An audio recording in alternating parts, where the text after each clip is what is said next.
So today according to company norms ये जो laptop है ये एक्सपायर हो गया है। एंड एक्सपायरी का मतलब होता है कि एक सर्टेन टाइम के बाद कंपनी अस्यूम करती है कि जो भी मशीन है वो काम करने लायक नहीं है एंड एम्प्लॉय को एक नया सिस्टम दिया जाना चाहिए। तो हमारे यहाँ पे डिफरेंट जो डिवाइसेस होते हैं, फॉर एग्जांपल कि लैपटॉप हो गया या फिर मॉनिटर हो गया, उसके लिए रेंट टू ओन पॉलिसी होती है। यानी कि एक सर्टेन टाइम के बाद अगर कोई भी मशीन एक्सपायर होती है तो वो एम्प्लॉय को बिलोंग करती है। एंड जितनी भी मशीन होती है उनका जो एक्सपायरी ड्यूरेशन होता है वो डिपेंड करता है कि उनकी जो इनिशियल कॉस्ट थी वो क्या थी। अगर मैं मोटा मोटी बात करूँ तो इनिशियली जब मैंने ये लैपटॉप परचेस किया था उस टाइम पे इसकी जो कॉस्ट थी वो अप्रॉक्सीमेटली 1.7 लाख थी।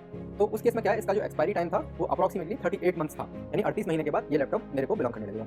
सिमिलरली जो मॉनिटर्स होते हैं उनका जो एक्सपायरी टाइम है वो बहुत कम होता है, बिकॉज उनकी जो कॉस्ट है वो बहुत कम होती है। इसी वजह से मेरे पास 2 मॉनिटर्स हो गए।